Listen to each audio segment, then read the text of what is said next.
making a my anime list. But yeah, let's start with Fullmetal Alchemist Brotherhood. Excellent series. Very, very good. I have completed this. Is it a masterpiece or is it just great? Are the fanboys gonna get me? I know this is like one of those series where people like brigade downvote anything that comes close to it. We prefer the original. That's a take. I mean, it's either a masterpiece or it's great. It is a masterpiece. It's a masterpiece. Morgan Tama, I've not watched. Kimi no Nawa. I think this is also a 9. This might actually be an 8. Oh, I wanna rant a little bit. Okay, let me rant a little bit. This movie led me to conclude the cinematic phenomenon known as the emotional jump scare. This is where I first got the idea of the emotional jump scare. Because basically what they do is, they set shit up, they have a moment, and then they blast the fucking music like, now you're supposed to be sad! And like, who's the producer? It's... the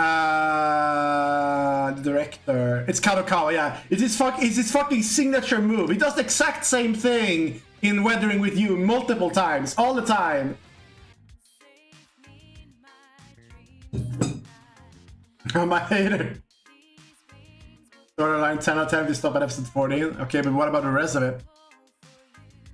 You know what? Storyline is a 10 out of 10 when you don't watch it at all. That's the best it's ever been. I don't love this anime.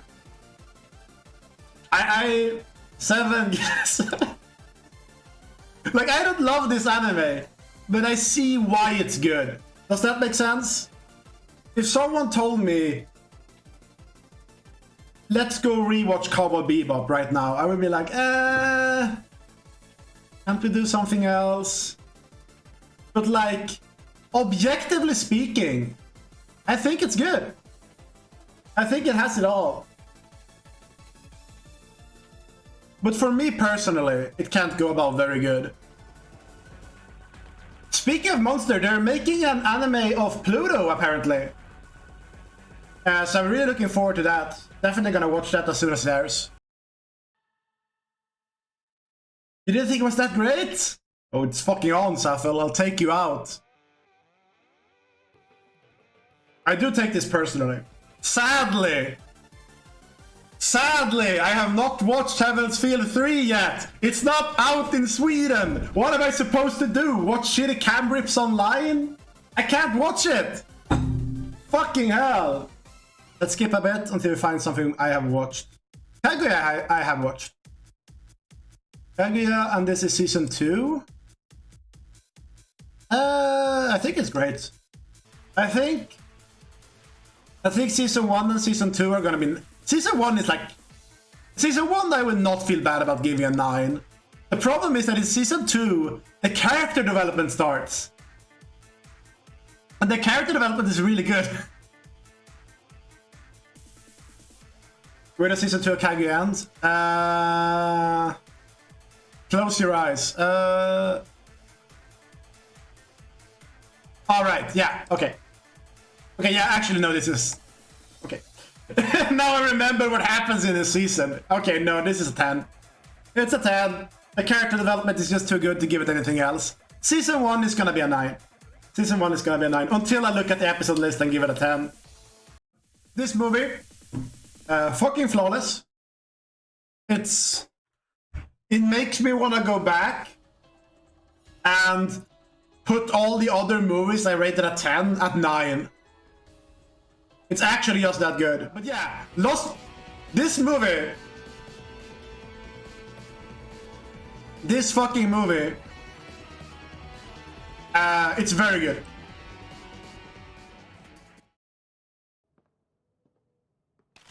What we got?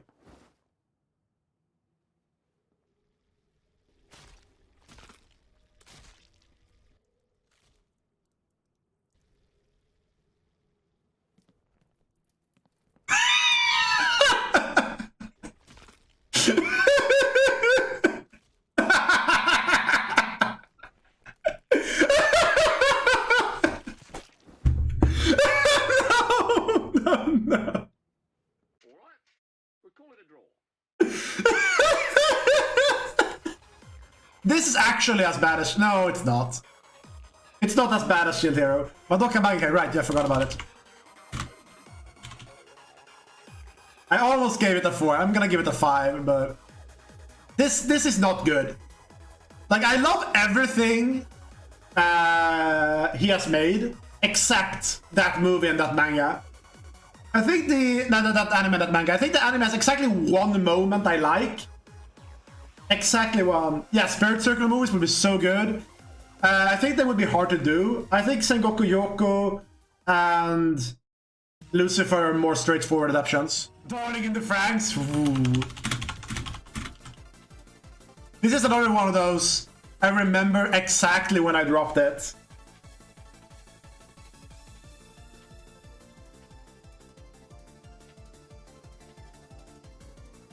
Yuck, yuck, yuck. I give it a 5. I give it a 5. I don't think it's as bad as the things I give 4. My only mistake was not dropping it sooner, probably. There's this meme going around with Darling in the Franxx was never good. Which is true. But it means that there are people who think it got bad. Which means it gets worse. So, you're probably right. I'm giving this a too high rating. Because I didn't watch the terrible ending, which is somehow worse than the rest of it. But like this... Okay, we'll move it back. We'll move down to bad. No, I think like... I had this discussion in the Undernight Discord previously. That there are shonen, and there's seinen shonen. And these are not the same thing. So shonen is like My Hero Academia, One Piece, Naruto, Bleach. Seinen shonen is like Attack on Titan, Chainsaw Man, stuff like that. Hunter x Hunter, FMA. Hunter x Hunter, FMA. FMA is like borderline. Hunter x Hunter is also, honestly... No, Hunter x Hunter is probably a seinen shonen. FMA is borderline. FMA is really borderline.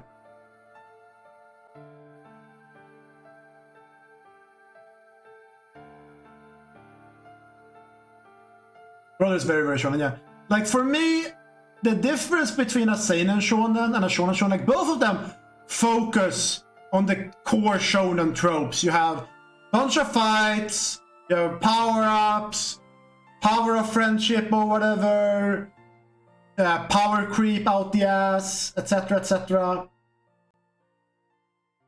And the difference between a seinen shonen for me and a shonen shonen... FMA definitely does that.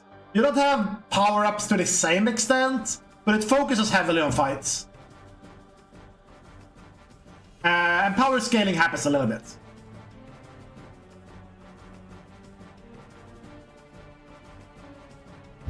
But only a little bit. And no training arcs, no. So for me, the difference between a shonen and a seinen shonen is the plot driven by people beating each other up, or are people beating each other up as a result of the plot being driven? That's basically the difference. So in seinen shonens, you'll have stories happening, and in that story, because that the story has happened, people need to beat each other up, and that's the fight. Then in a shonen, people will beat each other up, and that's the story.